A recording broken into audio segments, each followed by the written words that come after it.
Yeah. 3-6, Mafia. Yeah. Whoa. Hey. Yeah. Whoa. Say what? Hey. Whoa. 3-6 Mafia. Hey. Whoa. It's going down. Whoa. Y'all know what time it is. Whoa. We ain't playing with you. In the club, in the street.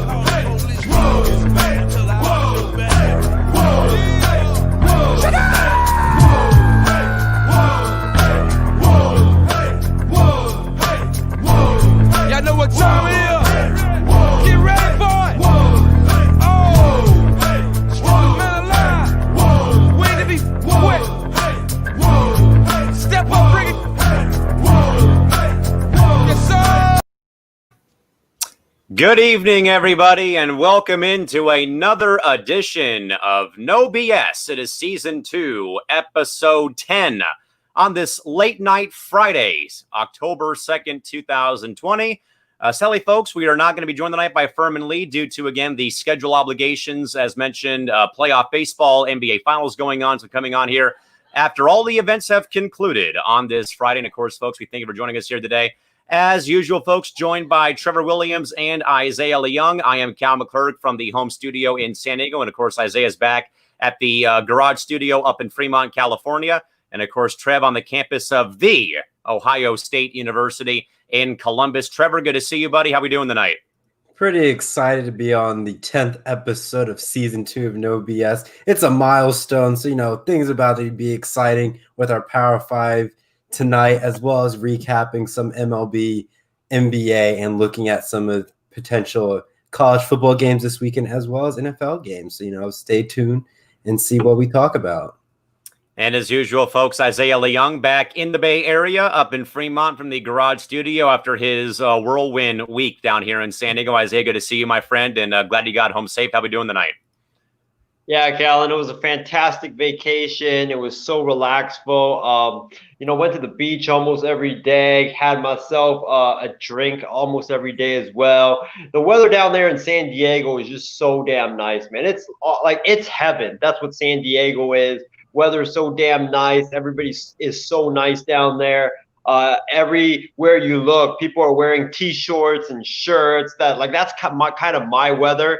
And also, the Padres, they're playing really well now. They just won their first series in 22 years. So a lot of good things are happening in San Diego. Too bad that I had to come home, because you guys all know if I had a choice, I would have definitely probably stayed in San Diego for the next 10 years. But yeah, I am back. It's good to be back in the Bay Area. And how about them Lakers, man? 2-0 lead on the Miami Heat. We're halfway there to number 17. With that, folks, already some comments rolling in. First from my man, Tyler Work, who says, funny story, fellas, about your intro music. I was working backstage at the show when they performed that song live for Mark Henry's intro.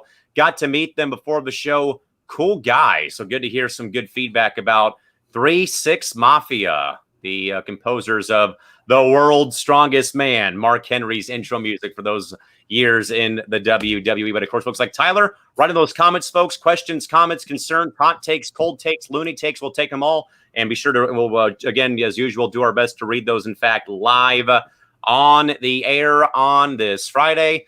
With that, of course, fellas, let's get into all of the discussion tonight. And first up, guys, is in baseball. And of course, in my hometown of San Diego, California, the Padres on the brink, perhaps, of winning their first postseason series in 22 years. And, of course, against the longtime playoff nemesis, the St. Louis Cardinals. And folks, probably the craziest pitching matchup you'll see. But the Padres roll out 9 different relievers to shut out the St. Louis Cardinals 4-0. And the Padres are moving on to the NLDS.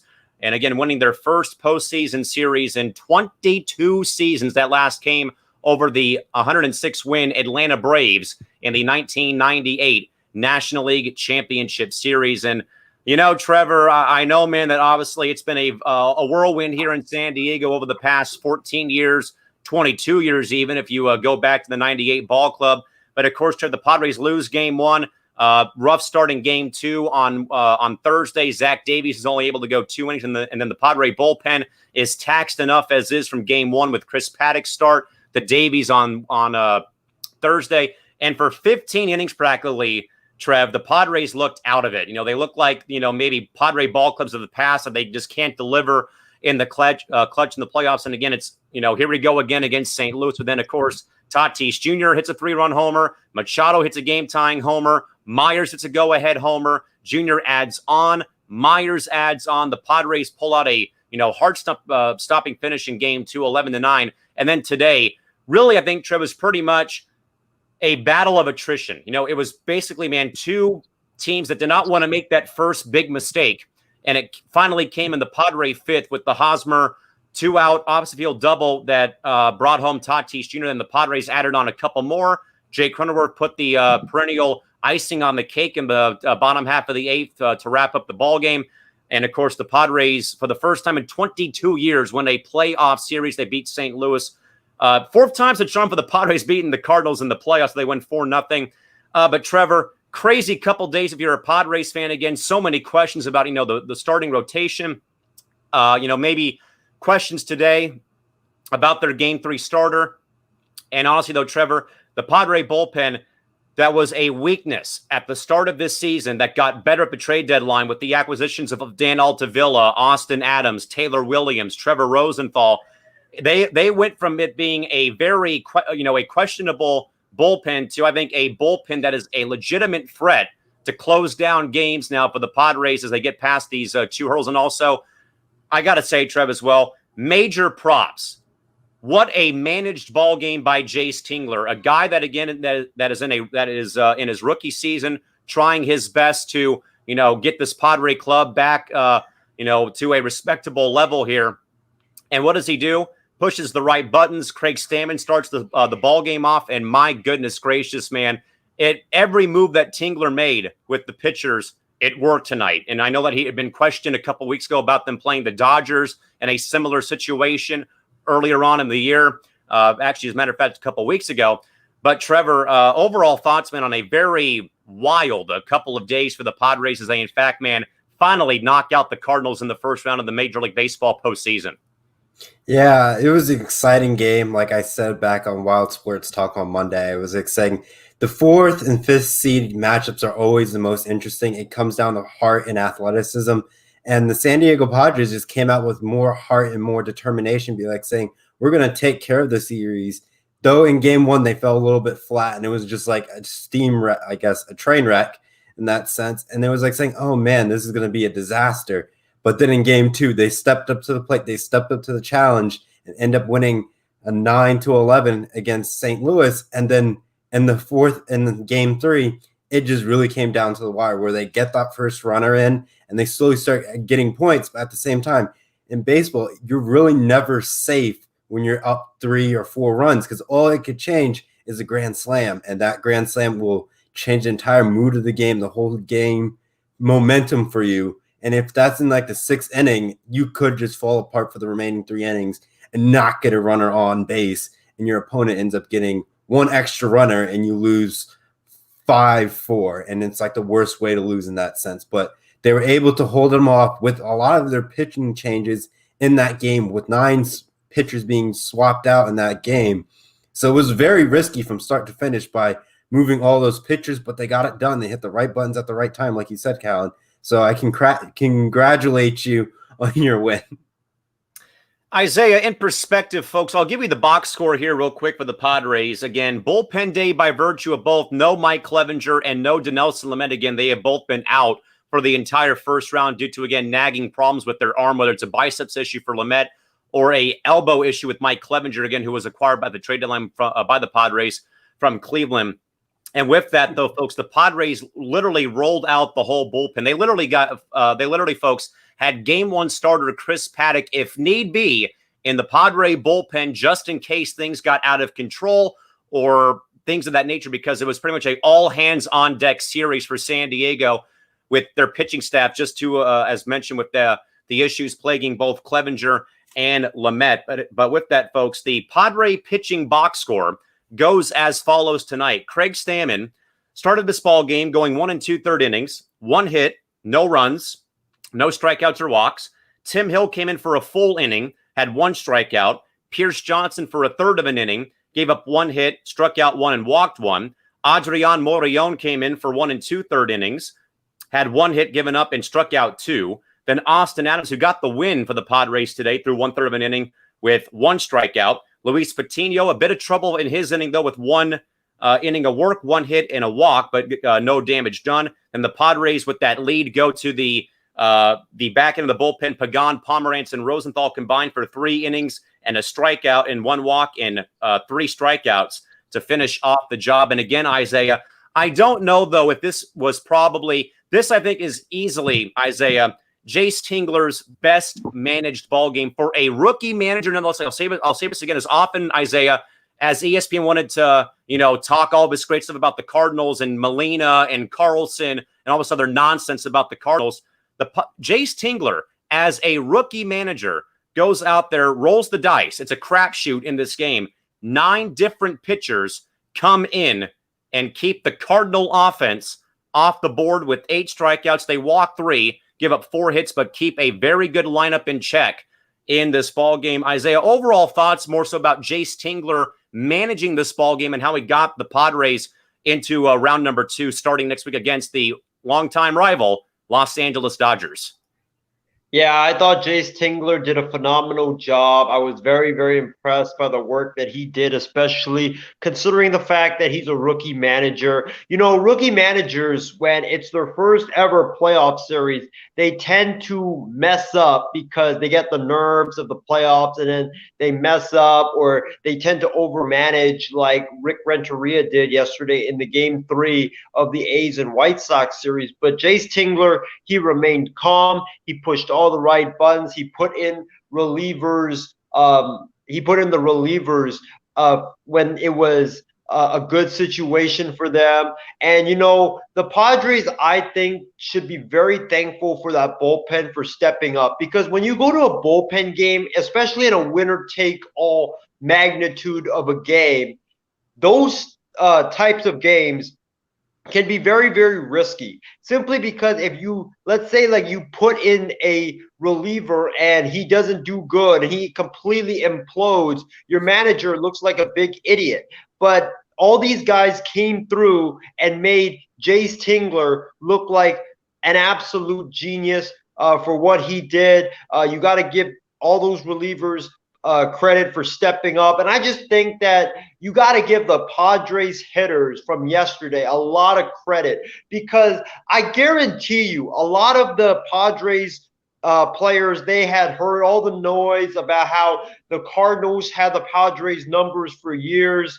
And I guarantee you it was stuck in the back of their heads. And like I've been saying many times on this program, to beat that team, you have to overcome those mental hurdles. Once you get that clutch hit or a clutch home run out of the way, like the Padres did yesterday when they were down 6-4 and Tatis came up huge, Myers came up huge, Machado came up huge. When you get those and get that monkey off your back, then you get the momentum to continue to go on that roll. And I think that's what happened today. I think that it's a continuation of what happened yesterday when the Padres refused to quit and came back and got that monkey off their back. And now they are going to the National League DS for the first time since, I believe,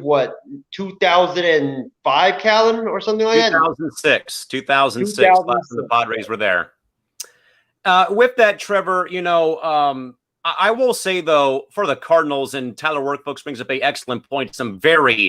Talk about from bad to worse if you're a Cardinals fan, folks, and for that matter, if you're a baseball fan. But my goodness gracious, folks, some very troubling news today, right after this Padre-Cardinal game concluded. But longtime Cardinal legend, the big righty, Bob Gibson, sadly passing away, like directly following this ball game. Just absolutely a dampering day for Major League Baseball on the cusp of, 2 great games today in Major League Baseball and losing one of the big-time giants of his time back in Major League Baseball. Stephen Wang is saying, Callan, how does the choke theory look? As long as it doesn't happen to us in the next round, I'll be happy. Tyler Work says, congrats to the Pods. Looking forward and also not looking forward to that series next week. Also, tough look for the Central Division, going a combined 0 for 7 in the series and 2 for 14 in overall games in the postseason. So if you're a AL or NL Central fan, yikes. And also, Christy Wilson, congrats to the Padres as well with them winning that ball game. Now, Trevor, with that in mind, though, man, goodness gracious. Now we go from the Padres playing the Cardinals to now, for the first time ever, playing the arch rival LA Dodgers in the NLDS, best 3 out of 5 at the new Rangers ballpark in Arlington, Texas. Now, Trevor, I will say this much, man, is that if you're a baseball fan, I say forget the A's and Astros, forget the Rays and Yankees, forget every other series in Major League Baseball. If you want pure excitement, hostility, if you want a lot of things between these two organizations, if you want a very good series to watch, I say you tune in and watch all, hopefully, either all 3, all 4, or all 5 of these games between San Diego and LA. I mean, 2 teams, best overall teams in the National League this season, separated by 6 games and stuff like that. And Trevor, this series is about to be spicy. It's going to be tense, and it's going to be probably one that I think a lot of baseball fans would probably say, that's the one I'm tuning into. Yes, we know about the Yankees and Rays and the A's and the Astros and the Marlins playing Atlanta. But I think, though, Trevor, out of the series that are left, though, I don't see how in any baseball fan's mind how Padres-Dodgers cannot be at the top of your watch list for the DS round. Trevor, overall thoughts, though, about how, in fact, this series may, in fact, be, if you're a baseball fan, just, thinking about, we saw 10 games between these two clubs, with the exception of a couple of blowouts. Every game was close, full of tension, stress, anxiety. Trevor, overall thoughts on how, in fact, this series probably stacks up versus the others in the DS round coming up next week? For me personally, I think this game is going to be very interesting from start to finish, from all potential games being played. I hope it goes to a game 5 and we just watch these ball clubs just take it out of the park, get some high scoring games. I hope it's like game, I think like 4, where it's just like everything's on the line. It's like, if you can't get it done, it ends tonight. So I hope, it comes down to the wire in that game and just gives the fans that excitement that we need in the playoff scenarios, because that's what the playoffs are. Like, anything can happen. Anything's unpredictable in that environment. And for all we know, it could be like game 1, someone comes out flat. Like, I know the Padres just came off of a great win, but at the same time, like, the LA Dodgers just going to be like, say, we're ready to take care of business. And you may stop them game 1, but, San Diego Padres may come back game 2. So we may have like almost like a boxing match, just going like punching each other and giving jabs until that final round where it's like all or nothing. So you go all out and you got to swing that bat hard to get that homer to win that game. Isaiah, as I think about this, man, I think about Ted Leitner, the man, one of the people responsible for me being in the field I'm in for sports media and broadcasting. He's been with this ball club for 41 years, calling games on TV and radio. And Ted said it perfectly in game 2 on Thursday, was that game 2 looked like it was a heavyweight boxing match. No one could really knock that knockout blow. It was body blow, body blow, body blow until the Padres finally were able to do that. Now I think, though, Isaiah, this series, I think, is going to be amplified by 1,000, because I know there's no fans, or at least there will be at least some fans at the games in Texas by virtue of the guidelines in place. About 11,000 fans can be at the playoffs, I believe, in Houston and in Arlington. But Isaiah, if you're looking, though, man, at spiciness, we know, of course, that your A's have history with the Astros earlier this year, but more so, Isaiah, you think about the Padres and Dodgers, though, some spiciness here. Trent Grisham, of course, with the home run off Clayton Kershaw, some maybe ill-advised slides by the Dodgers against the Padres earlier in the year. The Padres inadvertently trucking a couple of the catchers for the Dodgers. Then you also, I think, as well, in my opinion, you think about 1996, the Padres and Dodgers in a dead heat for first place in the NL West. The Padres have to sweep the Dodgers to win the NL West title, and the Padres do that, winning 3 straight games over the Dodgers in LA. Now, I know this is a whole different story, though, but it kind of, in a way, brings back like that, the stress level, and kind of brings back those vibes a little bit, in my opinion, and personally. But Isaiah, if you're a baseball fan, regardless of maybe fanhood, is Padres-Dodgers the one series you have to absolutely watch if you're a baseball fan, or what do you think? I think, yes, you absolutely have to watch it. But I think for me, all the division series, you have to watch it because they all have some type of storyline connected to them. You look at A's Astros, we know the heated rivalry between these two teams. These two teams got into a brawl a couple of months ago. And then you look at Dodgers and Padres. These two are division rivals, and they were going head to head for the division title this summer until the Dodgers finally pulled away with it. But this is the Padres' time to, if they want to unseat the Dodgers. If they want to unseat the Dodgers, this is their chance to do so. And I believe that what the Padres have to do is they definitely have to get off to a fast start, because if you don't get off to a fast start in this series, and let's say you lose game one, or even game two, you're going to be in a big trouble, because the Dodgers have experience. They've done it before, and they know how to close things out. So you have to get off to a good start. You have to put that pressure on the Los Angeles Dodgers and make those Dodgers think, oh my God, it is happening again, that we are choking in the playoffs. But in terms of the series, like in terms of all the series, I also think you have to watch Yankees and Rays, because we know what's like happened with Aroldis Chapman against the Rays, where he throws at the Rays hitters, and then the Rays retaliate. So they've had some history against each other as well. So I'm looking forward to all the division series. Yeah, all the DSs are going to be great. Again, they're all pretty much interleague play extensions, pretty much for the most part, or I should say, not interdivision, but they are divisional matchups, I should say, literally in the NLDS this year. A couple of comments, guys, real quick. Christy says Padres Dodgers, the Battle of Southern California. She prefers watching LA versus San Diego. Mr. Chris Davis, the Padres are the third best choice for the pennant right now at plus 375.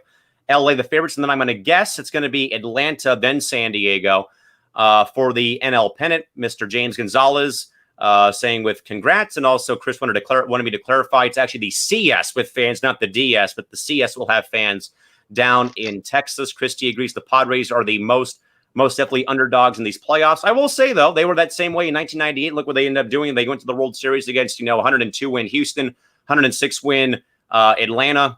And then sadly, the 110-plus win Yankees in the World Series that year. And James says the Padres have got to slay the dragon in that series. Isaiah wanted to add on. What do you got for us, man? Yeah, I just want to tell the A's, I hope you guys battle your butt off and beat the heck out of the Houston Astros, because if you do, I guarantee you that I will go down to San Diego and buy tickets and go to the game, because if the A's make the ALCS, man, I'm like my team is kind of like yours, Callan. We've been in a long drought for a very long time, and we never see the ALCS. So if we get to the ALCS, you betcha I'm going to one of those games. I wish, man, but there are no fans allowed here in San Diego due to the state guidance right now. So sadly, the ALCS is off limits for fans here in America's finest city, and even as well up in Los Angeles. So sadly, we are all out of luck here in the state of California. With that, though, Trev, let's move on now to one more game that was in fact played today here between the Marlins and the Cubs, looking to knock out the Chicago Cubs, much like they did 17 years ago as the Florida Marlins. And, of course, the infamous Steve Bartman play. And, Trevor, those damn bottom feeders, the Miami Marlins have done it again. They are now 7-0 all-time in postseason series. They knock off Chicago 2-0, holding that lethal Cubs lineup into nothing. They kept Javi Baez in check, Anthony Rizzo in check, Chris Bryant in check, and the Marlins are moving on to the NLDS and are now 7-0 all time in the postseason. Trevor, the Marlins just seem to come out of nowhere when they are in the postseason, man. 97, 2003, and now, man, 2020. And fellas, I will say this much here and right now. The National League Manager of the Year boils down in my mind now to which ball club gets over the next hurdle. I think if Don Mattingly gets there and the Padres don't, Don gets Manager of the Year and vice versa. But I think, though, that right now it's between Mattingly and between Jace Tingler in my mind for Manager of the Year. So, Trevor, not only that, though, man, the Marlins, after a rainout yesterday, are able to hold off the Cubs here today. with their victory. Trev, overall thoughts on those bottom feeders again? The Marlins in the playoffs, and hey, man, they're back making noise once again like they did in 2003 and 1997. It's been like this from every playoff bracket we've seen, like even in the NBA. The dark horses are waking up and starting to cause some mayhem and just be a pain to everybody's, side and saying, wow, they're going to come here and actually beat us. And they do it. And it's just like, now you're stunned. It's like the 3 seed goes down to the 6 seed, and you're like, wow, that's not supposed to happen. The 3 seed is supposed to take care of business, and you only need the struggle between the 4th and 5th seed. But, the Marlins end up doing it. Chicago should be the better team and be able to handle that series and do exactly what the Marlins did, sweep. But the Chicago Cubs did not do that. They get swept themselves. So it's disappointing to be a Chicago Cubs fan, sadly. Isaiah, I think a lot of this, though, while the Marlins had a phenomenal series again without Jose Urena, who suffered a fractured arm or wrist, I think, earlier on right before the season ended, though. But again, they had Sixto Sanchez out there today.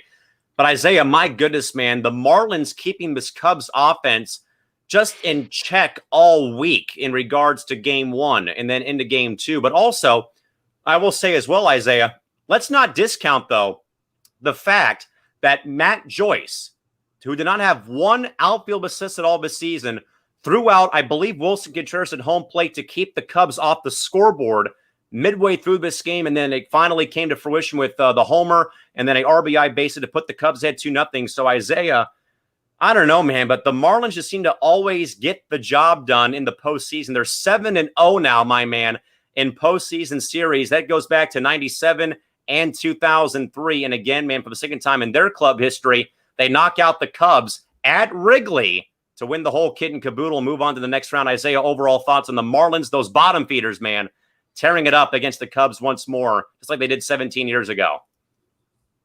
Callan, Trevor, you guys know how I make a ton of outlandish hot takes, right? So a couple days ago, or before the playoffs started, I picked the Marlins to beat the Cubs. Actually, I think I picked them to win in 3 games simply because, I like to cause havoc. I like to cause chaos. I just picked the Marlins, and I don't know, somehow, some way, I guess the baseball gods were on my side for this, but the Marlins are an unbelievable story, man. I mean, Don Mattingly, what a job that he's done this year, managing this team, guiding them through major adversity, from the whole COVID outbreak thing to, the part where the Marlins literally had to get people off the street to fill their ball club, and then guiding them into postseason baseball, and now to beating the heavily favored Chicago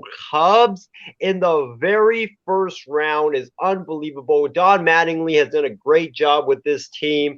I'm so glad that Derek Jeter, the Marlins owner, kept him as the manager last season after the Marlins lost 105 games. And, there were rumors that Mattingly might get fired and Jeter might put in his own manager, but I'm glad that he didn't do that. But if you're before I touch on the Cubs, actually, I just want to mention Sixto Sanchez, man. The guy was terrific today.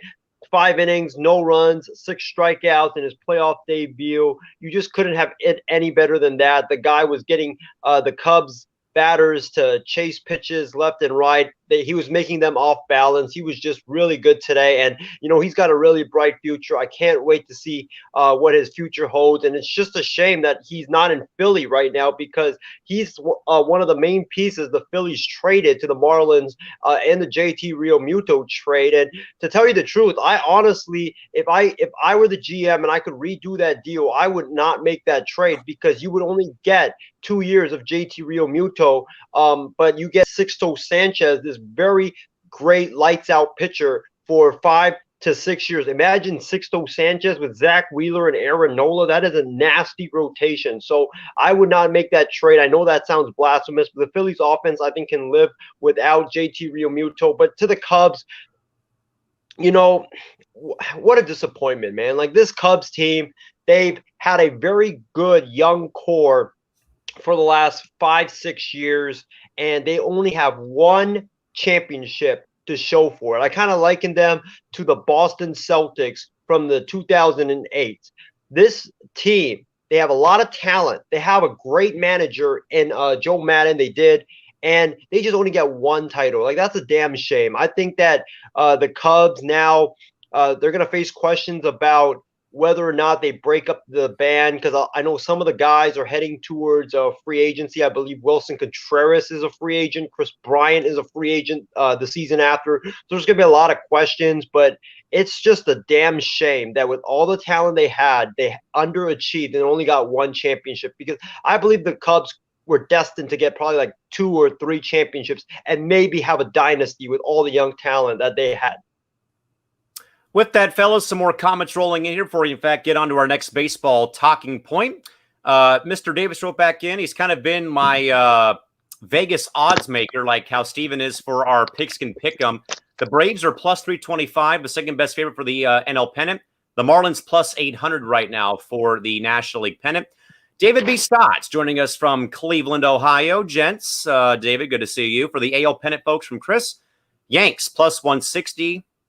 Tampa Bay plus 170, Oakland plus 400, Houston plus 600 for the AL pennant. James Gonzalez, the Cubs could not hit him a series. So shocking. Definitely agree again, as we saw that Baez, I think Baez, Bryant, Rizzo, and someone else were like a combined 0 for this, either the whole series or for the game at least today. Then again, folks, we asked you who gets your vote for manager of the year, Jace Tingler or Don Mattingly. Let us know. James first says, Mattingly for now, managed more with less talent. Fair point. Chris will go with Tingler for manager of the year, regular season award. Padres are the second best team in the National League. Steven agrees with Mattingly. And also real quick, Tyler says the Marlins have a sneaky good 1-2 punch with Alcantara and Sanchez as their starters. Chardal says he'd prefer Yankees-Dodgers, which is a rematch of the 55 World Series, and this would be a very exciting matchup for everyone to see. No, we want the Padres in the World Series, not the Dodgers. And David says it right, though. Just somebody beat the Yanks, please. I definitely agree, and Christy will also agree with Don Mattingly for her National League Manager of the Year. David, we'll take care of them. We'll take care of them, David. Got to go with the A's over the Yanks for the American League pennant. With that, though, guys, some very interesting or eyebrow-raising news here by the Detroit Tigers coming out earlier today in baseball. And that, gentleman, is the potential shot of 2 candidates now for their vacant managerial opening. But they come with baggage, though, Trevor. That is A.J. Hinch and Alex Cora, 2 of the main components of the 2017 Houston Astros scandal, of course, with them stealing signs either by buzzers or with trash cans or everything going on. Trevor, the simple question here with this one again, with A.J. Hinch and Cora serving time right now due to their roles in the cheating scandal scheme by the Astros 3 years ago. Do you have any issues with the Tigers interviewing either of these gentlemen for their vacant managerial role, or what do you think and why? What I think is going to be a little bit of an issue, and a lot of the MLB fan bases will be in uproar, be like saying, why are you letting these 2 men come back in the league and either potentially do the same mistakes again and cause more issues for this organization? So it's bringing more, I guess, unwanted publicity if you try to bring these 2 gentlemen on. Obviously, there could be other managers out there and just trying to say, which is the best options. But at the same time, these gentlemen were able to get to a World Series. So if you're trying to get an organization to be a playoff-bound team, you may take a look at them. You may get the backlash. But me personally, I think everyone deserves a second chance. So I think you can give them the interview opportunity. You don't have to sign them, but at least give them the chance to interview for that spot. Isaiah, I do, in fact, agree, though, that Trevor's onto a good point, though, that at least you can interview them, bring them in. Maybe they're not your guy or your cup of tea or your cup of coffee, whatever you prefer to drink in the morning when you get up and roll off the rack, though. But I'm telling you, though, man, I think, though, that a lot of people, just like what David said right here, actually it wasn't David, but James actually says here, there's got to be better and safer options with the Tigers managerial search than these 2 guys. Now, Isaiah, I do think, though, but Trevor's right, though. I think this is probably a double-edged sword, though, sadly, my man, by virtue of, Hinch and Cora have served their time. for the season. And again, they'll be probably, I believe, allowed to get back into baseball as early as 2021.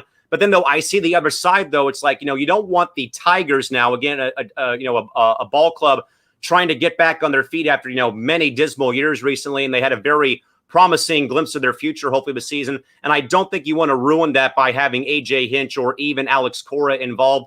Isaiah, where do you stand on this? And do you have an issue with them at least interviewing A.J. Hinch and Alex Cora for their managerial vacancy right now up there in Motown?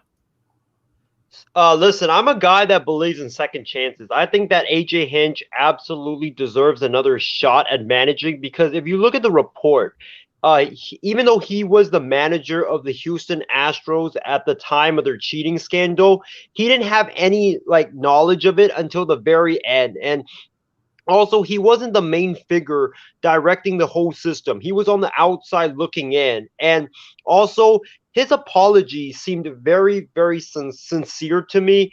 He seemed like he was very, very sorry for not putting it to an end when he first got notified of it, and he let it continue on. So I forgive him. I think that he deserves another chance. And if I'm the Tigers, my first call would definitely be to him, because I think that this guy's a fantastic manager. He is a great player development coach. He's a culture changer. He is exactly what the Detroit Tigers need. This will be exactly like what he first walked into when he first became the Houston Astros manager, and that is a very, very young team, needing a guy that could help them develop, and also a guy that can change the culture and help them win. So I think that A.J. Hinch would fit perfectly with Detroit. As far as Alex Cora is concerned, even though I said at the beginning that I'm a guy that believes in second chances, however, I don't believe Alex Cora should get another shot, simply Agreed. because this dude has not only cheated once, but he cheated twice. He was the central figure behind this Astros cheating system when he was their bench coach. He was the guy that, was using all that technology and helping set it up and directing players to do whatever to help this cheating system. He's the brains behind this cheating system. And then when he got his first managerial job with the Boston Red Sox, what does he do? He goes out and implements the same system. And in fact, the year the Red Sox won the championship, they got caught for cheating when they got caught for having an Apple Watch in the dugout to look at opponent signs. I believe it was one of the games against the New York Yankees during that 2018 season. I'm sorry, but if you do this multiple times, you're not sorry. You're going to keep doing it on and on and on and on. So if I'm the Tigers, I would definitely pursue A.J. Hinch. I think he's the best candidate for the job, but I would stay the heck away from Alex Cora, because I think he would do the same thing in Detroit. So, folks, give us your thoughts here about A.J. Hinch and also Alex Cora with the Tigers. Couple comments that, in fact, roll in, though, guys. David says ban them. Not a chance they should be back, but if they do, cool Indians will go 19 straight against them again. Also, the Tigers could probably use some cheating, laughing his you-know-what off. But Hinch is the man who runs the ship. He needs to know what's going on in his clubhouse. No exceptions. I think a lot of people, that are baseball fans definitely, in fact, agree with that as well. With that, guys, NBA Finals talk. Game 2 of the 2020 NBA Finals from the bubble in Orlando, Florida, goes to the LA Lakers, who remain unbeaten in their Kobe Bryant tribute jerseys as they once again take down the Miami Heat 124-114 behind a 15 for 20, 32-point effort from Anthony Davis and 35 points from the King LeBron James as they combined the night to go for a 65 combined point effort. Should say that LeBron had 33 points while AD has 32, as the Lakers are now 2 games up on Miami again, who is playing tonight without both Goran Dragic and Bam Adebayo due to injuries suffered in game number 1. Trevor, as if it wasn't bad enough for Miami in game 1, game 2, man, no Bam, no Dragic, and also a scary injury by Andre Iguodala as well. It just kind of sadly, man, seems like the Heat are sadly just, in a way coming unraveled at this time, and the Lakers have been, just so dominant inside. And again, there's been a mismatch all series with Dwight Howard and AD as a two-headed monster working inside. And again, AD finishes 15 for 20 in this ball game, while Dwight Howard finished 3 for 3 from the field and had himself 6 points in 17 minutes tonight. Trevor, overall thoughts about the Lakers once again obliterating Miami inside in Game 2 as they're now 2 steps closer to championship number 17 for their illustrious franchise history. Oh man, like this series is just breaking down for Miami. It's like it just doesn't get better for them. It's just getting worse and worse. And at this point in time, I feel like the Lakers have a potential to just sweep. So I'm gonna do, Joe Burrow in the national championship. Give him the ring. Give him the ring. Give the king his 4th ring, and he's gonna win Finals MVP and continue his legacy, chasing Jordan and all that. I guess I shouldn't say shenanigans, but all that hype and all that, value to it. Obviously, it's going to be an asterisk to this championship. And though that the Heat is not a fully loaded team, a lot of injury prone, but at the same time, it's still a championship at the end of the day, no matter whether you look at it as an asterisk or not, it's still a championship. So I'm going to say this is going to be a sweep, and Game 3 is going to go to the Lakers. I mean, either way, folks, these titles are going to be won fair and square. I know that, of course, none of these seasons were completed by virtue of the ongoing crisis we're facing, but there's going to be banners up, there's going to be pennants flying or banners up at arenas and stadiums, regardless of what you may think about it. But Isaiah, again, though, man, it's been just probably, I wouldn't call it a frustrating series for Miami, but probably one that just kind of feels like it's slipping away because the Heat have no answer for Dwight, AD, or even LeBron inside right now. Again, the Lakers have been shooting the ball fairly well. I know that they've gotten up to maybe some slow starts early in ball games, but then they kind of fall behind though. But man, they come roaring back with some very big runs in this ball game. And as mentioned as well, once again, Isaiah, but man, 15 for 20 for Davis. And for Miami, they got 25 points from Jimmy Butler, 12 from Jay Crowder, 7 from Myers Leonard in this game. Duncan Robinson had 9 and Tyler Hero had 17. But other than that, though, man, no Dragic and no Bam is probably, I think, the kryptonite right now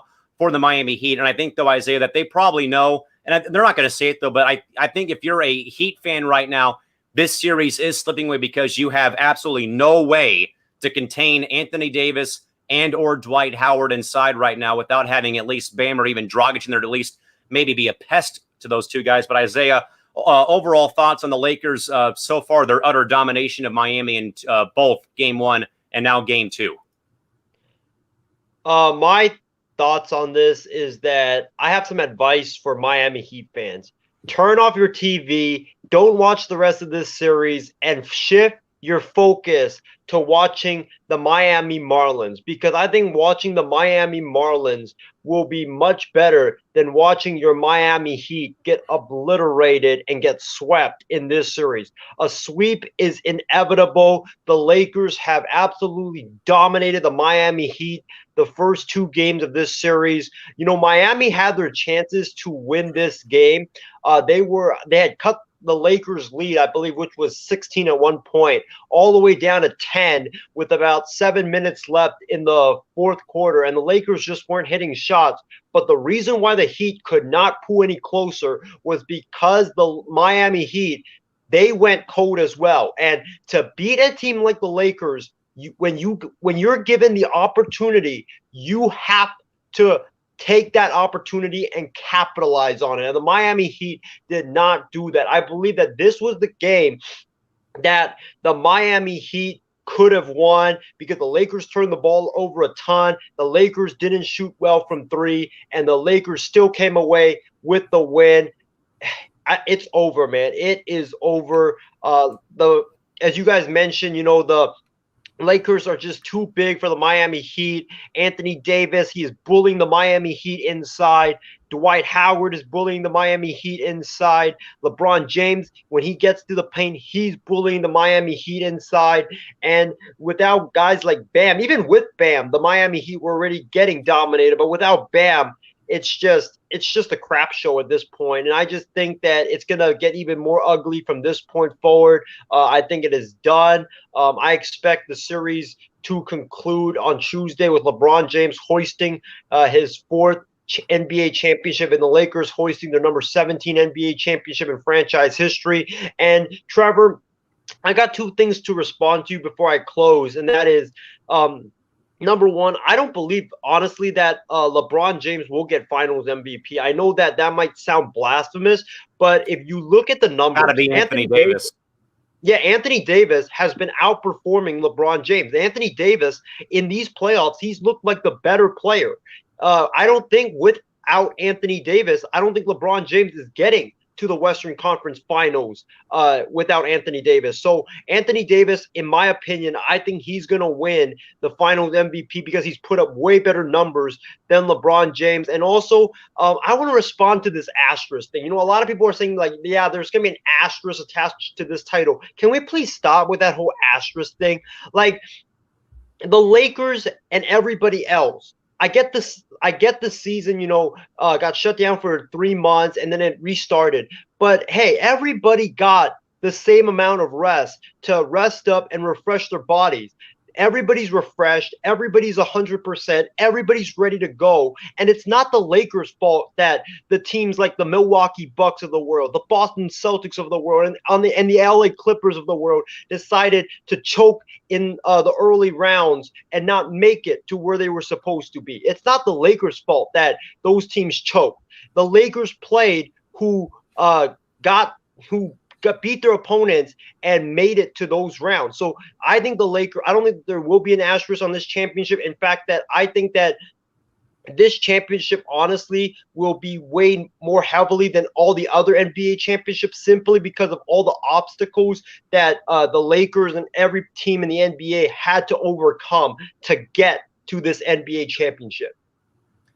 Folks, here's a mind-blowing stat for you that I have written on the score sheet here tonight. Believe it or not, if you're ready to hear this one.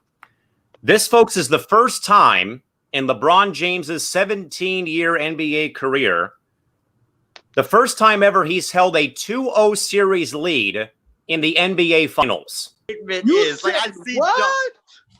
Yes. I'll say it again. This is the first time in LeBron James's NBA career, 17 years going strong, first time ever LeBron has had a 2-0 series lead in the NBA Finals in his NBA career. So that definitely is a big-time, mind-blowing stat for the night here. A couple more comments, guys, that rolled in. Mainly one from James, who said he wanted the Heat to at least win one game, but nah, it's a sweep at this time. I think a lot of people probably see that.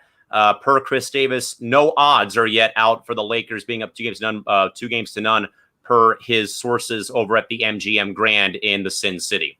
With that, guys, Trevor, wanted to get your reaction here again, as I had talked about earlier on Friday morning on the Quarantine Network today. Doc Rivers, a 5-year deal to the Philadelphia 76ers to become the next man in charge.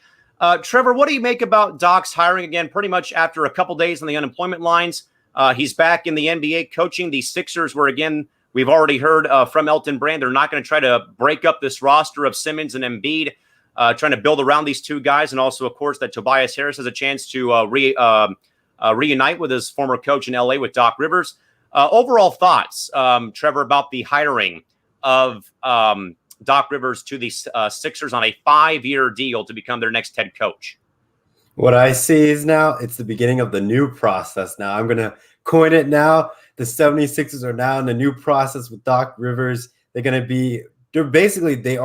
been a playoff contending team, but I think Doc Rivers will get them to the Eastern Conference Finals and maybe to an NBA Finals with his background experience and all that. So I can't wait to see him finding that one last star piece that the 76ers need to take down the Boston Celtics and be in the Eastern Conference Finals and maybe face another Miami Heat or Toronto Raptors and eventually or finally get to the NBA Finals and win their NBA championship yet again.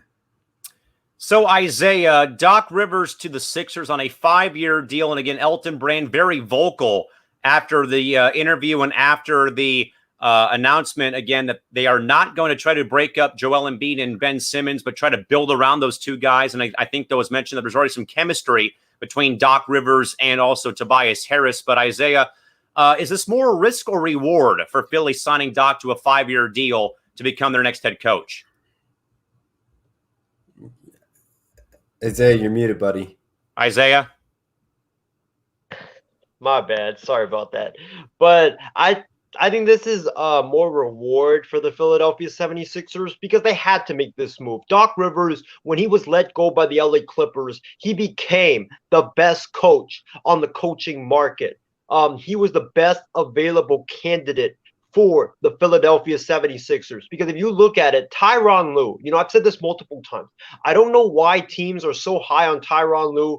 I know he won a championship with Cleveland, but come on, that team was stacked with talent. You had the best player on the planet, LeBron James. You had Kyrie Irving.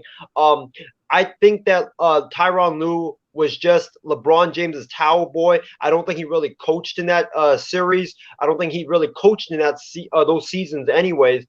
When he was actually allowed to coach, he was exposed. He could not develop Colin Sexton or any of the young players on the Cleveland Cavaliers roster. And in fact, he went 0-5, I believe, and he got fired in the first 5 games because the Cavaliers looked so damn awful in those first 5 games. So I think the jury is still out for me on Tyronn Lue. I don't think he's a really good coach. We haven't actually seen him coach, so I don't think he would have been a great fit. Mike D'Antoni, if you would have hired him, you would have traded Joel Embiid or even Ben Simmons because they don't fit Mike D'Antoni's system. Mike D'Antoni runs a very fast-paced offense, and the Philadelphia 76ers are accustomed to playing a very slow, half-court set type of offense, so that would not have fit at all. Doc Rivers is the perfect fit. He knows how to manage egos. He knows how to manage superstars. He knows how to get the best out of everybody, and I believe that with a change of scenery, I think Doc will help the Sixers take that next level. And I think that Philly, the problem with Philly though is they need another star. They need another star to go with Joel Embiid and Ben Simmons. And a guy that I think that Philadelphia should definitely pursue, and Callan, I think I said this morning to you on your morning program, is Victor Oladipo. Victor Oladipo made comments this week that he is disgruntled about playing in Indiana. He wants to set himself up to win championships for the rest of his career. And he basically said he wanted out. So I think that with 1 year left on his contract in Indiana, and, he's probably going to leave next year as a free agent, I think Indiana is inclined to trade him. And I think that Philadelphia should try to maybe unload a Tobias Harris because we know Tobias Harris has been good in the past. So Indiana might try to find that attractive. They might offer some first-round picks to try to get a Tobias Harris, or not Tobias Harris, to get a Victor Oladipo, because I think Victor Oladipo paired with a Joel Embiid, paired with a Ben Simmons, I think that would help take them over the top. So, guys, some comments here and some reaction from the viewers. First, Tyler wants to disagree about our pick for Finals MVP. Tyler says, got to be LeBron. AD shoots great, but he's playing off LeBron. If you switch roles in the offense, goes to AD rather than LeBron, this series is very different. Definitely a good point there. James says, Doc Rivers to the Sixers. Misery loves company. Also, my man Bryce. Hi, Callan. Hope all is well. Always enjoy tuning in. Thank you, man, for tuning in. Chardal had some thoughts about Doc Rivers. He believes that Doc is will be a great fit for him as the next coach of the Sixers, who bring huge amounts of talents to the basketball, to that team. Definitely, I think if they can get those guys on the same page, for sure. Stephen Wang writes in that the Laker game came down to rebounds, and more rebounds in this ball game. He also says Miami will be swept unless Bam can get back in the flow of things. James Gonzalez, to me, it does not matter who's the head coach for Philadelphia. What matters to him is Simmons learning to shoot the 3 ball and improve their bench. And also Christy Wilson says that Doc's success with her and with the Sixers depends on whether he can handle both of those guys. In her opinion, Isaiah wanted to add on. What do you got for us, bud?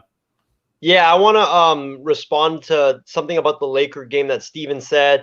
I want to propose something. I want to propose that Frank Vogel and the Lakers put Danny Green on the bench and have my guy Callan McClurg be the starting shooting guard of the Los Angeles Lakers. I think Callan would shoot better than Danny Green. Every time this dude hoists up a shot, it's a brick. It's just unbearable, man. It's absolutely unbearable to watch. Danny Green should be locked inside the hotel, not even be allowed to come into the arena until the Lakers are on that stage and hoist that trophy up. I can't stand watching this guy brick three after three after three. I'm literally going crazy when I watch it.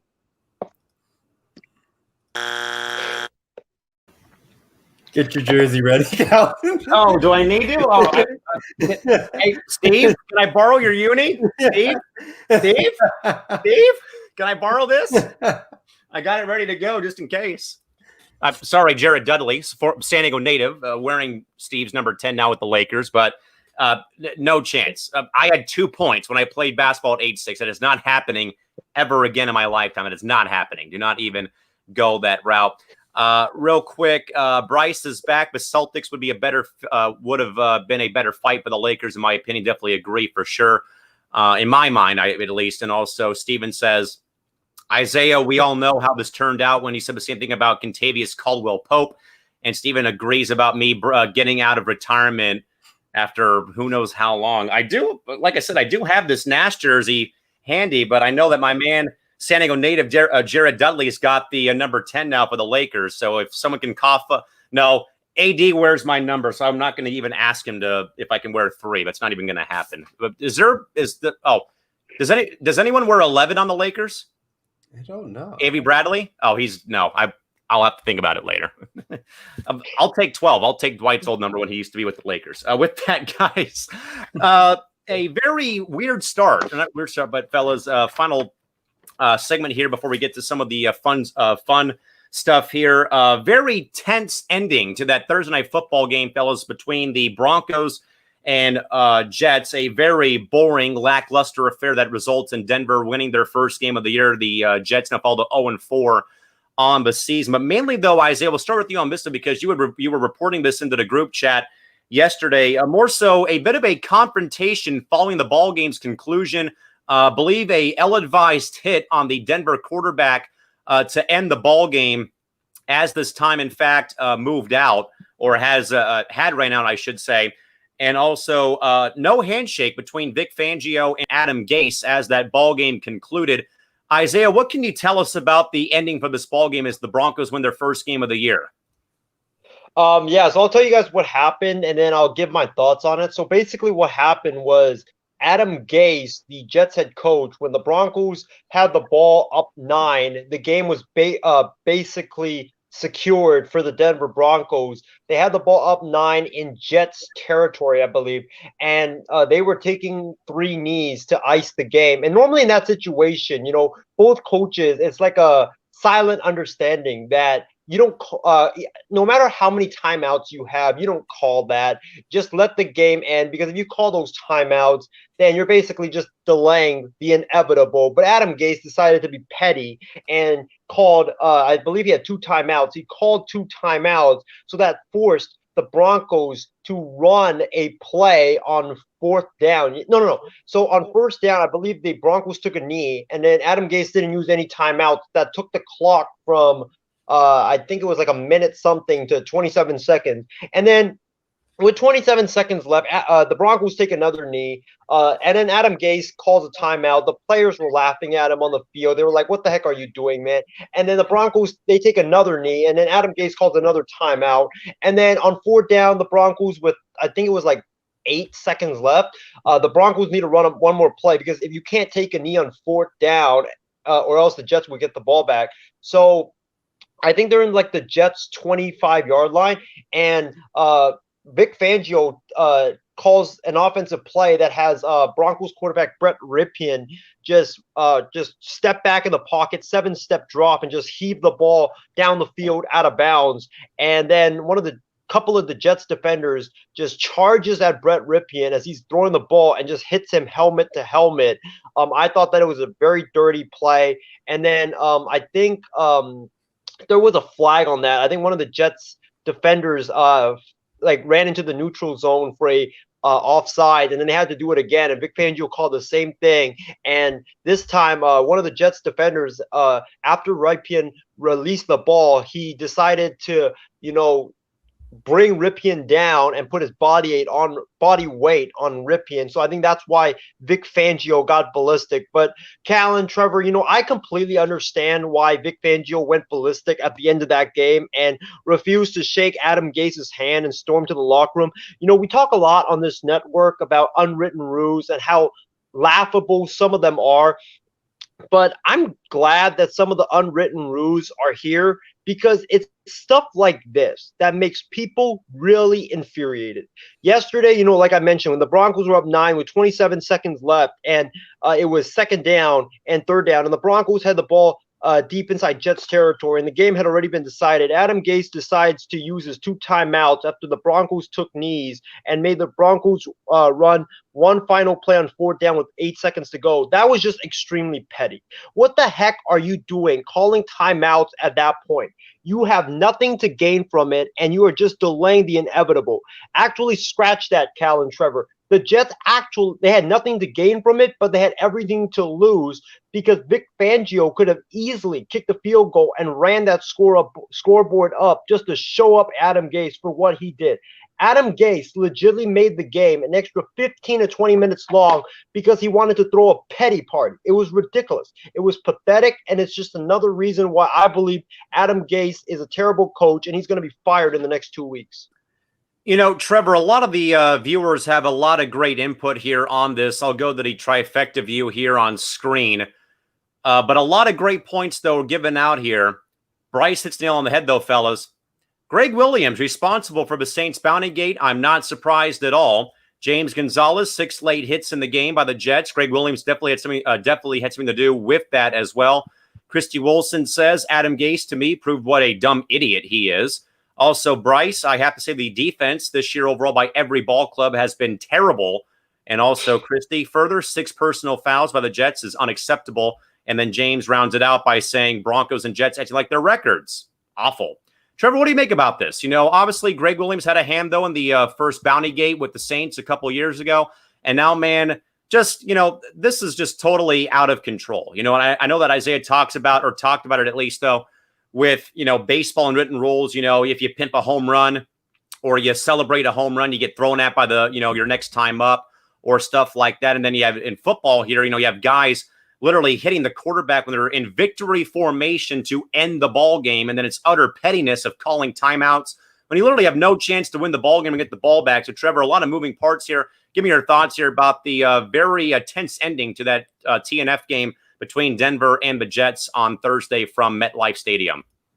I think we're just lucky that a fight didn't break out because remember, like in MLB with the A's and Astros, a fight broke out and players got suspended and stuff like that. So imagine a fight breaking out in the NFL and what the NFL would do in sanctions. We already seen a game being postponed because of a COVID test. So if players start to brawl out there on the field, the NFL will come up with some suspensions to suspend those players who got into a fight and all that stuff. So thankfully we didn't have that happen, but obviously at the same time, it kind of felt like disrespect and like saying, I'm going to call a timeout with 27 seconds left and the ball's on my own 25. And I'm thinking I'm going to get the ball back.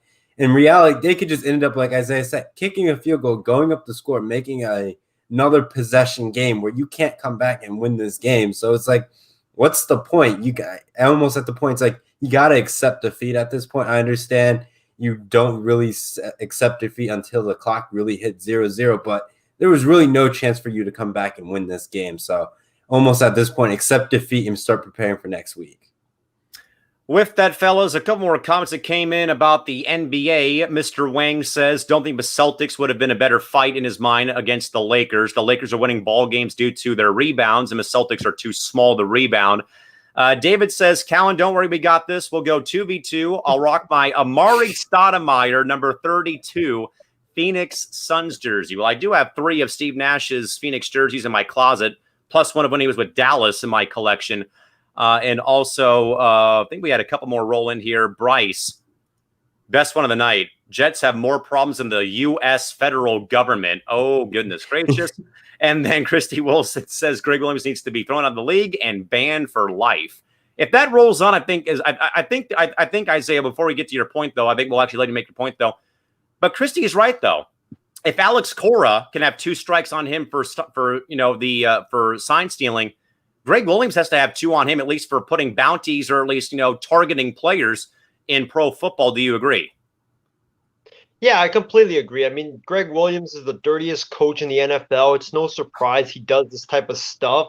I mean, he's the same guy that when Jimmy Garoppolo, you could clearly see on the field, he was already down on his knee. He told one of his Jets defenders to go hit him again, and that's what's caused the high ankle sprain. So it's no surprise. I mean, this guy should be banned from the NFL. But I just want to ask you, Callan, and Trevor, and you to the audience, what do you guys think about this, this unwritten rule, this silent code about when that the other team has the game secured and they have the ball, and even though you have like 2 or 3 timeouts, like, what do you think about the coaches calling those timeouts? Isaiah, I think I'm the wrong guy to ask about. I think I'm the wrong guy to ask about unwritten rules, man. Because remember, I live in San Diego, California. We swing 3-0. We hit homers off of soon-to-be Hall of Famers and yell at our dugout to get moving, and we piss off opposing managers. So I'm the wrong guy to ask, so I will defer and pass the showcase to Trevor Williams. All right. So, Isaiah, I think that code depends where you are on the field and how much time you're left. Obviously, if you're down, like it's a 1-possession game, obviously you're going to still play to try to win that game. But when it's like a 2-possession game or a 3-possession game, it's like 2 touchdowns and a field goal, you accept defeat even if you have those 3 timeouts. It's like there's nothing you can really do to try to turn the tide of the game. Like, yes, I can go down and get the ball back, but I'm still down by 2 possessions. It's going to be like a freak of a miracle where you recover 2 onside kicks to make that a reality. And it just takes way too long to develop plays to score like that. Obviously, in college football, it's a lot easier, but in the NFL, it's so difficult to recover an onside kick. And with all the rules what they put in with onside kicks now, where you can't load up one side of the field with all your players and just destroy the receiving core that was trying to receive the ball, it's just really nearly impossible to recover onside kicks. Though we've seen it happen with the Dallas Cowboys, and they were able to recover an onside kick. But at the same time, if it's on your own 15, you call in those 3 timeouts to try to win the game, it's not there. But if it's on the opposing 15, obviously you have a chance to try to close that gap down. You may try to call some of the timeouts, but that's only if it's like a 1, maybe a 2-possession game, though. My serious answer, unless you're playing the Falcons and their hands team just happens to social distance from the football, you're not going to win that ball game, which is why, fellas, I like that hockey. You get 1 timeout for the entire game, and that is it. Not 3, not 6, not 10. You get 1 for an entire hockey game. So I am just totally ridiculous. And again, I know it's a tired argument and tired act, but again, folks, give us your thoughts. You have any more thoughts here about the Jets? Chardal did write one comment in here. He says Adam Gase is just the latest example of some of the worst coaches in league history. Moreover, in NFL history, and moreover, one of the worst in the history of the Jets franchise. And I hope that he gets fired and should no longer be the head coach of the New York Jets. I think Rex Ryan should be on the phone getting his job back with the New York Football Jets. With that in mind, fellas, we'll now segue over to the latter half of our program into the weekly Pigskin Pick'em, where again, folks, we pick 4 games, 2 college games and 2 NFL games, and we give you our selections and our picks for these upcoming 4 games. With that in mind, Trevor, we'll start off here in the college ranks for our Pigskin Pick'em this week. First up, man, SEC Showdown on ESPN or ABC tomorrow. 7th-ranked Auburn, 4th-ranked Georgia to kick off the slate of games that we're going to pick. Trevor, give us who you got and why. You got the Tigers or you got the Dogs?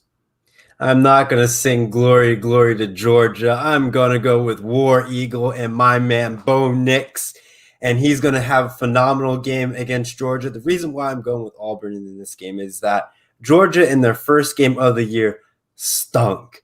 They had 2 points almost going to half. They were lucky with the field goal, but the guy missed it before I think a timeout was called. So they were lucky to not be down by a lot, but they obviously came back in the second half to play. But when you're playing another good SEC team, you can't afford to be down like that in the first half, because when you play a good SEC team, they stay in the driver's seat in those games and they don't let up the gas. So If Georgia has another terrible first half, kiss that game goodbye. They're going to be 1-1 at that point. All right, Isaiah, one vote for the War Eagle. How about you rolling with Georgia?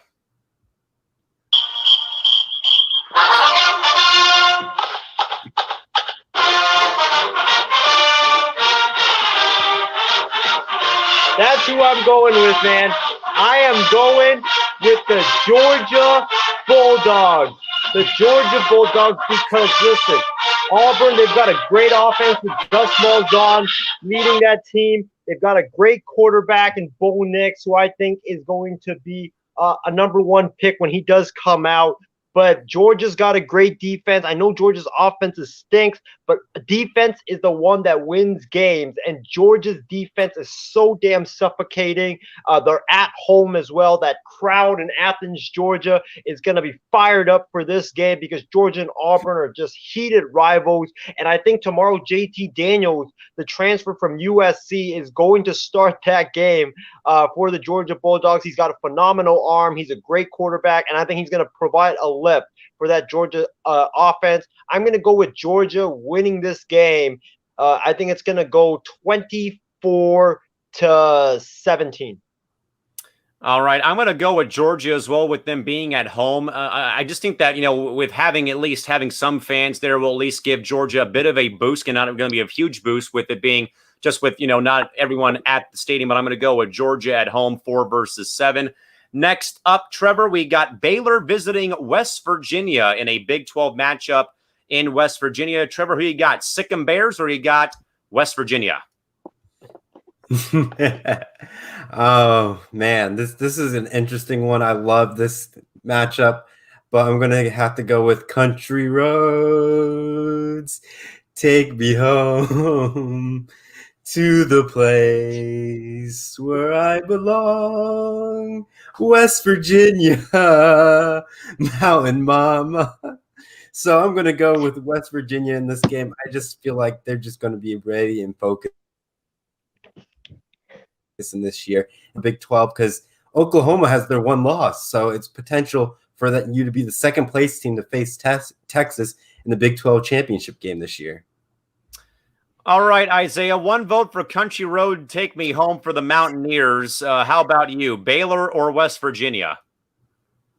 Callan, Trevor, I think, since we do a lot of singing here on the MI6 Sports Network during our programs, I think we should release a CD of all the songs. I think it would sell like hotcakes. But as for this game is concerned, I'm going to go with the Baylor Bears. I'm going to go with Baylor because I think, last week they played a phenomenal first game. I know it was against Kansas, but they dominated that game. They ran the ball really well. They passed the ball really good. They have a high-powered offense. And Baylor has something that the rest of the Big 12 doesn't have, and that is the defense. Their head coach was the defensive coordinator of LSU. Dave Aranda, he comes over. He's now Baylor's head coach. He has brought in a very, very stingy defense. I expect that defense to be very good against West Virginia. I think it's going to be kind of a shootout, but I think that Baylor defense is going to prevail in the end. I got to go with Baylor winning this game, and I'm going to go 42-28. Isaiah, ain't nobody buying a CD of us singing karaoke music. Hell no. I know damn well no one would buy that if we had that on the MI6 Sports Network merchandise shop. Hell no. Stay away from that. Absolutely not. I'm going to go with West Virginia at home. I'll go with Country Roads Take Me Home tonight with Trevor, just for the fact they're at home. And again, we'll see how effective and again, they'll see, but more so, fellas, see how effective, though, these schools will be with not a full house playing, though. But I still think that at least you get some type of a home field advantage, though, playing at home. So I'll go with West Virginia over the Bears. With that, some other Bears to talk about in the NFL, fellas, for our two NFL games. First up, Trev, Indianapolis visiting Chicago on Sunday morning from Soldier Field in Chicago. Trev, two good quarterbacks here, Rivers versus Foles.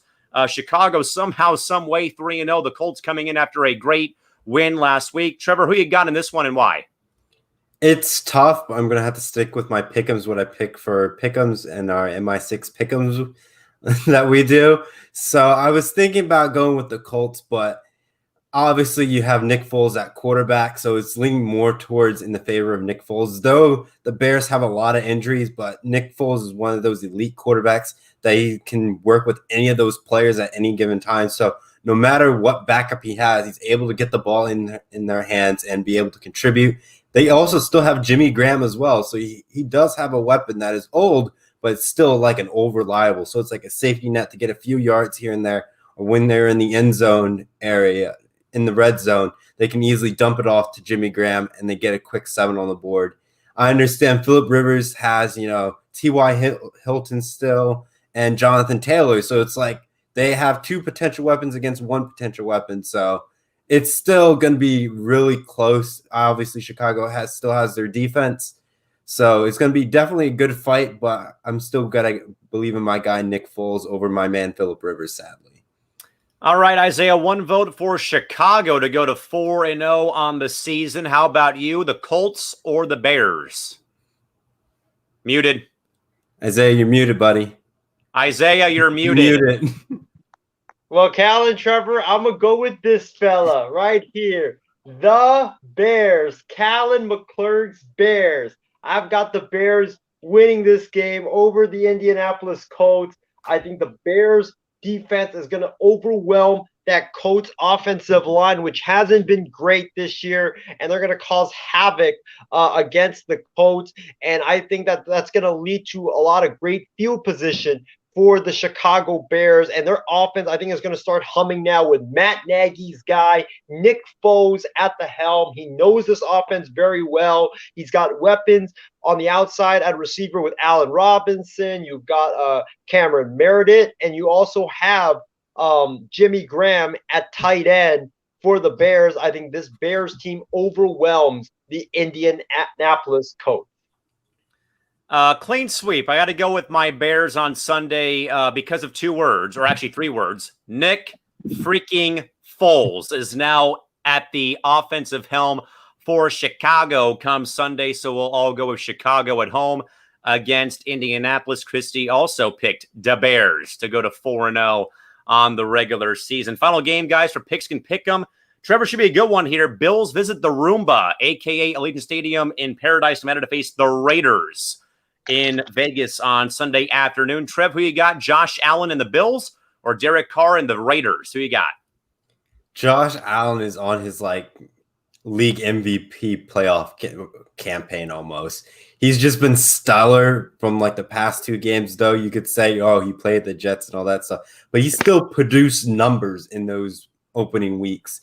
That was saying, hey, he can continue going through. But the Raiders defense shut down Drew Brees. So it's going to be very interesting what ends up happening. I really do hope that Josh Allen ends up stepping up and winning this game for the Bills so he can try to redeem himself, get to the postseason. And for one of my predictions on No BS, on my Power 5, my bold takes, I was saying the Bills were going to get to the AFC Championship game, and they have to win this game to continue that campaign for them. So I'm going with the Bills on this one. All right, Isaiah, 1 vote for the Bills on the road at the Roomba. How about you? I'm going to disagree with Trevor. I'm going to go with the Raiders because the Raiders play very well at home. They don't play very well on the road, but they really play well at home. I think John Gruden knows that this Bills offense is very potent. So what he's going to do is go old school football, and that is just run the football, have very exhausting 14, 15 play drives that last 16 minutes. And that's how he's going to beat the Bills. He is not going to let the Bills come on the field very long in this game.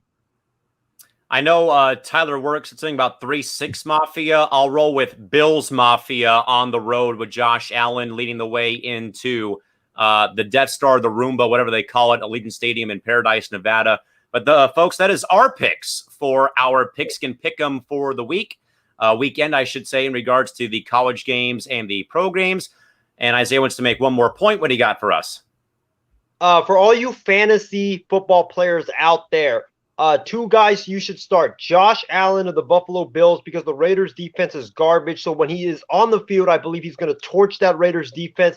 And also Nick Mullins of the San Francisco 49ers, because the Eagles defense is absolute garbage. Eagles offense, they're walking wounded right now. So I think Mullins is going to be on the field a lot. Start those two quarterbacks. You're going to have, if you do, you're going to be very successful in fantasy football.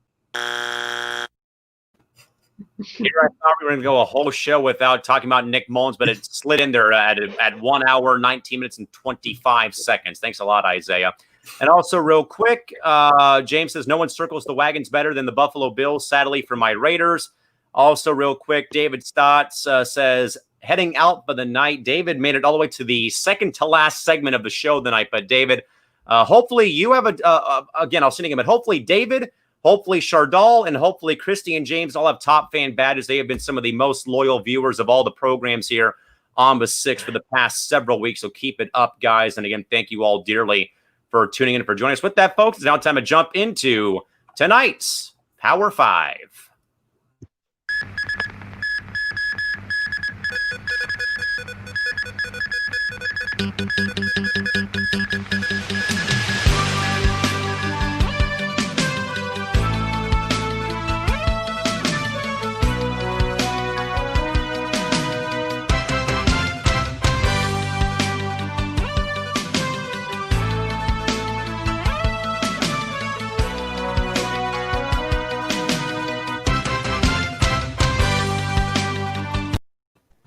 All right, time for your late night newscast. No, folks, it is Power 5 time on this episode 10 of season 2 for No BS here on the MI6 Sports Network. And with that, folks, I've been consuming a lot of this over the past several months, but also recently with the Padres and their playoff woes. And more than that, though, playoff victories after 22 years of winning their first postseason series. But with that, though, guys, tonight's Power 5, yikes. Top 5 alcoholic beverages is on the menu here tonight.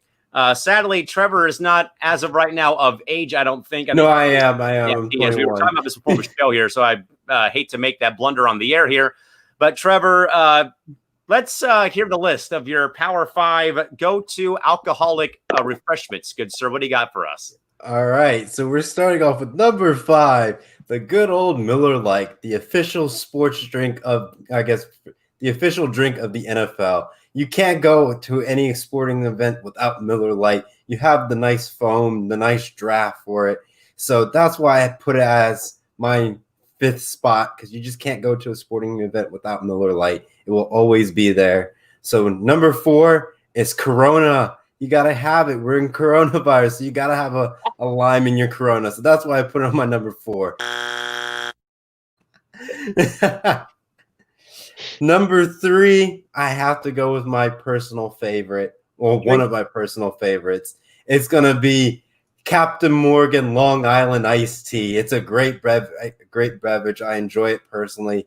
And it's just like, it's nice, easy going down. It doesn't burn. You can take a lot of shots of it. So it's definitely one of those drinks you got to have every once in a while. Number 2, I will have to go with a sangria. You got to have that nice tropical vibe when you're out on vacation, out on the beach. I had it in Barcelona, Spain. So definitely a great thing to have when you're out there just chilling on the Barcelona beach. And number 1, I will have to go with the Grey Goose vodka. You can't go wrong with vodka being number 1. And for my signature vodka drink will be lemonade and vodka. So that's what sits at number 1 for me. Pretty compelling list there real quick. David, I'm going to assume this is for a top fan badge. Not quite yet, but I think he's going to get there very soon. Christy disagrees with Trevor about his beer choice. Miller Lite, give me a Budweiser any day. And also, how about a El Presidente Margarita from Chili's? I definitely would agree with that one. Isaiah, I know that pina coladas are going to be somewhere on this list. I'll just say it again. I've been getting phone calls from some guy named Rupert Holmes. He wants it back after what you've been saying over the past week. So with that, Isaiah, give us your Power 5 alcoholic beverages, good sir. All right. So before I give my list, I just got to say, man, please don't think of me any lessly for my list, because like if it's really bad, like it might be really bad for some of you guys, because I'm not really a heavy drinker. I'm more of a guy that is like a beach guy. So most of my drinks on this list is going to be like fruity tropical drinks. So number 5 on my list, and you guys might walk off the set because this is probably the only beer I've ever drinking in my life. And that is the Bud Light. Number 5, the Bud Light. You know, I had this, I think it was at Oakland when I was attending an A's game right after my birthday, and like one of my coworkers, I don't want to say his name on air because I don't want to get him fired fired, but he bought it for me just for my birthday to treat me, and it was I've always wanted to try because I've always seen the commercials, but it was pretty good. It was not bad. It was like your typical stadium beer. It was kind of watery, but hey, I'll put on number 5 on my list. Number 4 is something that I did drink a lot while I was on my vacation in San Diego, and that is the hard strawberry lemonade. I didn't drink like it a lot, but I only drank it once, but I had a lot of strawberry lemonade. But strawberry lemonade, man, with the vodka into it and the strawberries and the lemonade, it's just so good. Number 3 has got to be the regular margarita.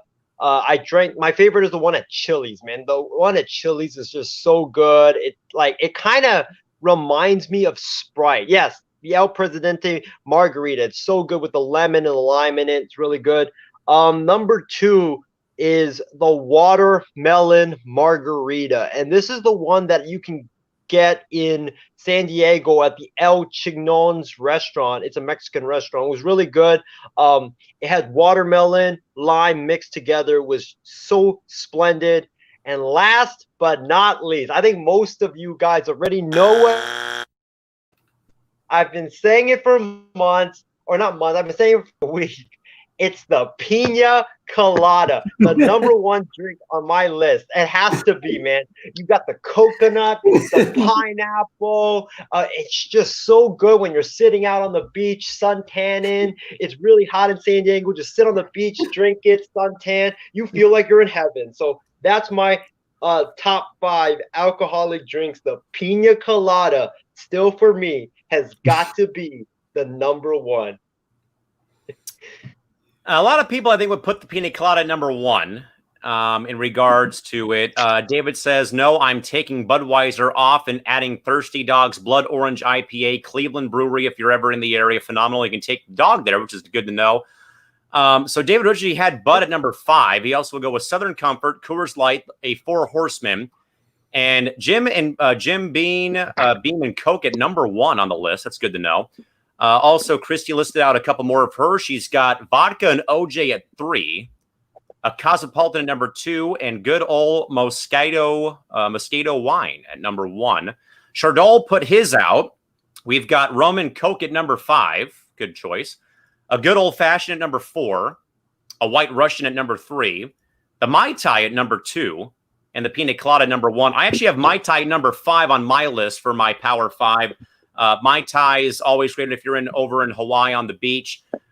Give me some tequila at number 4. I have a bunch of friends that work in the tequila business here in San Diego, and it's good with any margarita that you put it in.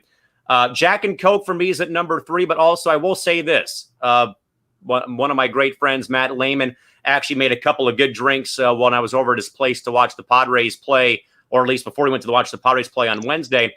Folks, I'm going to try these out here. Jack Honey with Mountain Dew, and then regular Jack with Dr. Pepper. It's pretty good stuff. Number 2, if I'm going to be having any type of rum, Trevor, I'm going to go with Malibu. It's the only one I can really tolerate before I have to perhaps barf it all up. And then number 1, beer of any kind, honestly. And we have plenty of that here in San Diego. Plenty of great local breweries, including my cousin Josh and his wife Heather opening up theirs tomorrow over the weekend here in San Diego, opening up their location here tomorrow on Saturday in San Diego.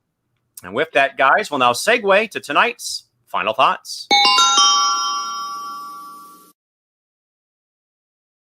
It is Final Thoughts time now here, folks, as we wrap up our 10th episode here today on this Friday. Real quick, David, about alcohol.